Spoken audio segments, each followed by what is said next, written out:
Hi, this is Kevin Trainer, and I'd like to welcome you to my tutorial demo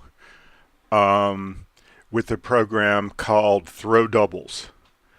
And we're working in the Java course on Chapter 5 of the Reggies and Step book. And the requirements here, we're really looking for some way to use an indefinite loop, so either a while loop or a do-while loop, and use a couple of the other skills that we've learned so far.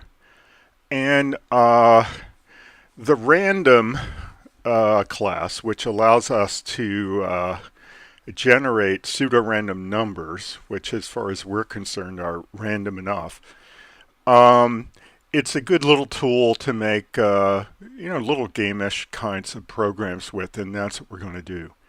So the idea here is we want to simulate the following circumstances. We have a pair of dice, and we want to roll them, and we want to see what they come up until we roll doubles, in which case we want to stop. Okay? So let's see what we can do to do it. I've already created a project, a Java project in Eclipse called Chapter 5 Demo. And so I'm going to create a new class. And as advertised, I'm going to call it Throw Doubles. And this one's going to have a main because this is a program we're going to want to be able to run in order to test it. So that's what we're going to do. Okay, so let's get started here. We've got throw doubles. Now, one of the things I would like to do is that this whole process of rolling a die, I'd like to be able to package that up in a method that we can call. Okay? And the reason I'd like to do that is that I'd like to hide the details of it. All right? I don't want to clog up my code with that. So what I'm going to do, I'm going to have a first die and a second die. So that's the pair, so I know which one's which. And I can keep them in int variables. And also, I'd like to be able to print out not only the values that I roll, but I'd like to be able to print out which roll this is. So I want to start counting with 1 and go up from there. Okay? Theoretically, I could roll doubles on roll 1, in which case I'm only going to have one line of output. On average, I'm probably going to roll about maybe 6-10 times before I roll doubles. Sometimes I might get as high as 17 or 18, something like that, before I roll doubles.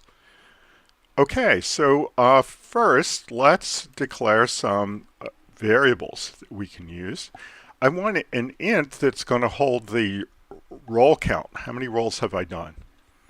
So I'm going to say int roll count.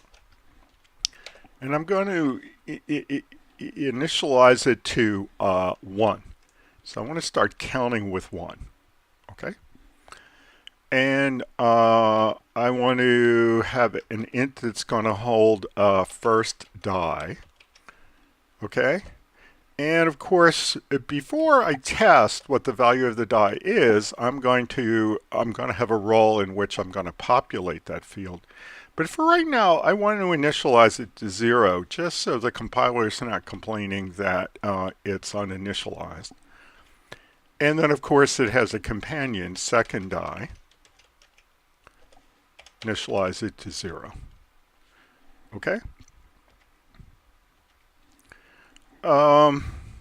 So, what am I going to do now? Well, I'm going to do a loop. Okay, so I'm going to roll the dice. I'm going to print it out. I'm going to print out my roll. So I've got roll 1. And let's say I get a 4 and a 2. So I'm going to print out roll 1, 4, 2. Okay. And then I'm going to want to keep going because I haven't rolled doubles yet. So we've got to choose between which indefinite loop structure we're going to use. And, oh, sorry, that's not int, that's int. That was driving you crazy? I apologize. So you'll remember that the while is a test before loop, which means that it can you can do the work in the loop from 0 to many times. And the do while is a test after loop, so you always do it at least once. So let's think about this kind of process. How many times are we going to roll the dice? Are we always going to do it at least once? And I'm going to say, yeah, we have to roll the dice the first time to see if we were really lucky and got our doubles the first time out. Okay, so because this is a classic, you want to do it at least once kind of thing.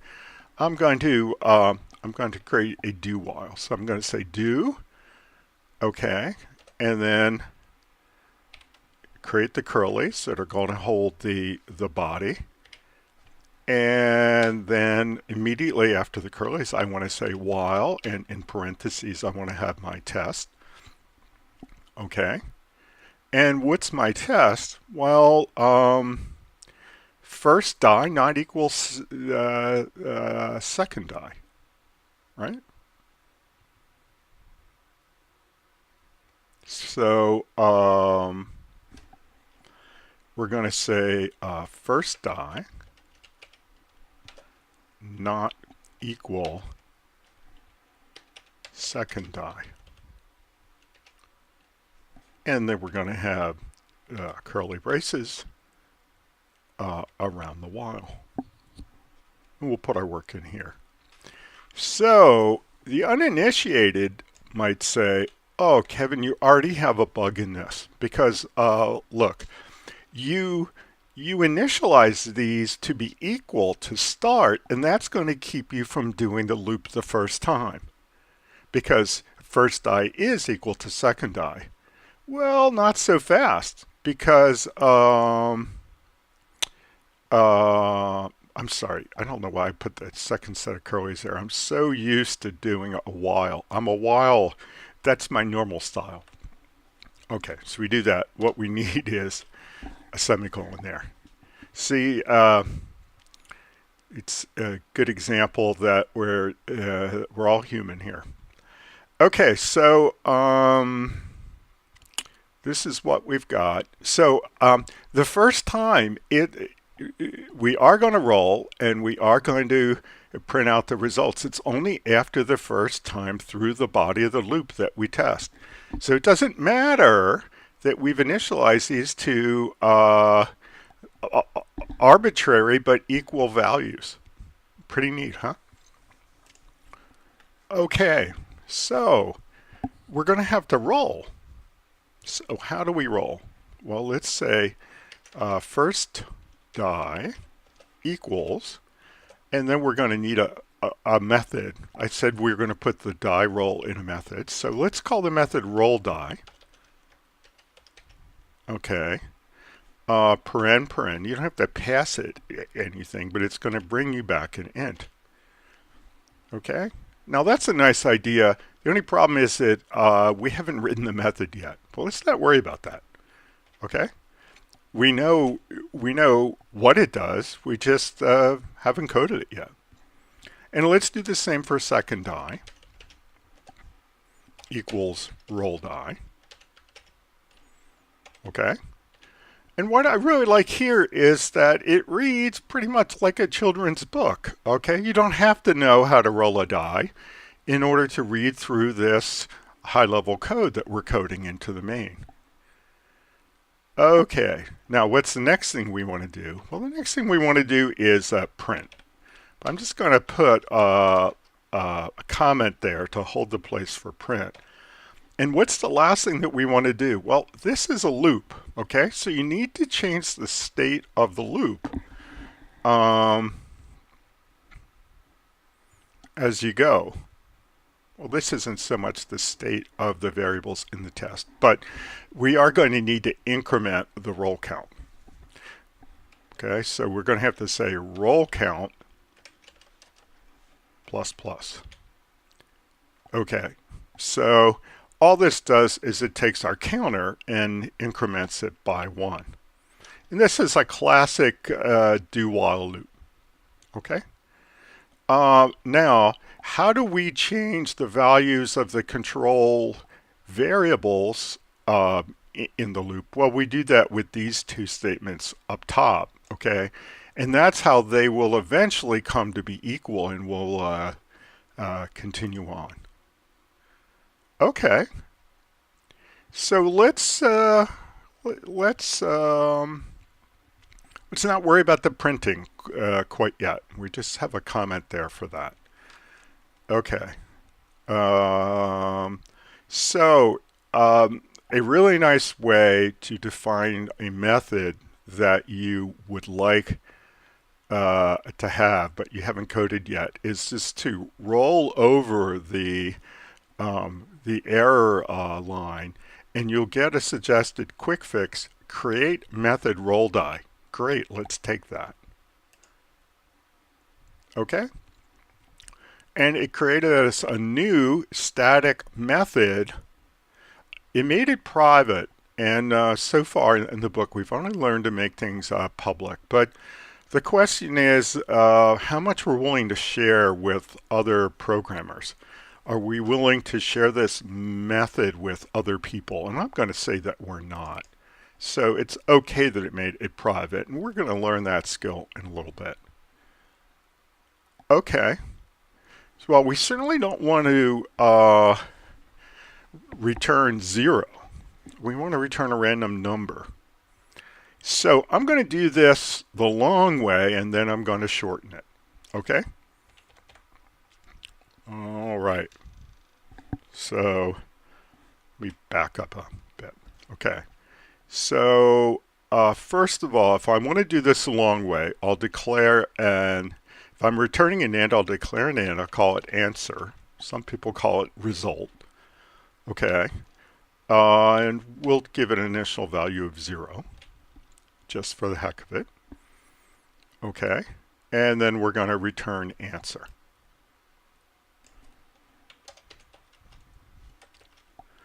All right. Okay. And we're going to need to generate a random value. So we're going to need a random object. So first of all, we declare a variable that's going to hold our reference or pointer to it. So we use the name of the class to type it. So type random. It's a class name. Okay. And I'm going to call it generator. It's a random number generator. Okay. Equals new, create a new instance of the class random. Okay. And that's how we're going to get that. And we need an import. So again, there are two ways to do this. One is to take the quick fix. Okay. Because I happen to know that random is in Java util. Or if you don't have that offered yet, or you want to do it the other way, you can highlight it, right click, pick on source, add import. And there's only one random class, so it just goes right up there without us having to choose. And so now we have to decide what we're going to return. Okay. So let's say answer equals, and we're going to take our new generator,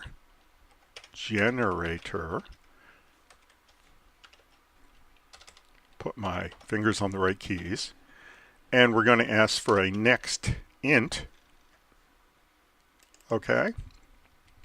Now, if we want to do this the right way, we're going to need to if we say, for instance, 6 here, that's a good start. But the way that the class works and the method works is that we get back, if we say 6, we get back an integer between 0 and 5. well, that's off by 1. It's 1 too low. So we're going to add 1. Okay. And then we're going to return answer. Okay. Now, I'm going to come back to this to modernize it a bit when we're done. I'm going to make it more short and elegant, but this will work just fine. Okay. Okay, we pretty much all we want. We just don't have the print statement yet. Okay. So let's do the easy thing. Let's just have a print in which we print first die and second die. Okay, so we're going to get rid of our comment, sys out, control space. So we're going to do first die plus, and then let's say comma space, so in quotes, comma space, plus second die. All right, and that looks like that's going to work. It's not going to show us what the roll count is, but we're going to get the output. Okay, so you'll see that we haven't used roll count, and it's got a yellow warning sign to warn us about that, but we're going to come back and add that. All right, so now we've saved. Let's do a run as Java application. And what do we get? We get a 4 and a 2, a 2 and a 4, a 2 and a 6, a 1 and a 1. Oh, that's sweet. That looks like that's working. Let's do it again. Yeah. Come down. We've got more now. And we end with a 1 and a 1. And this one we end with a 5 and a 5.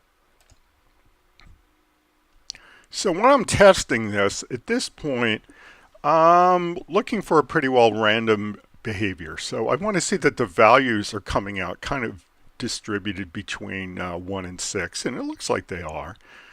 And then the other thing that I want to see is that the number of rolls that we need to take in order to get doubles, I'd like to see that vary, because that's a random behavior. Now that's going to be the limits of my formal testing for this. So we're going to run and inspect, run and inspect. Okay, so let's run it a few more times. That one came quickly. That one came very quickly. That one took a little bit longer. Quickly. Longer. Okay, that's great. So that's looking random to me. Okay. It's always stopping the first time it gets to doubles. So that looks good. I just need to add on a little bit more in the beginning of my print statement in order to print out the roll count that we're on.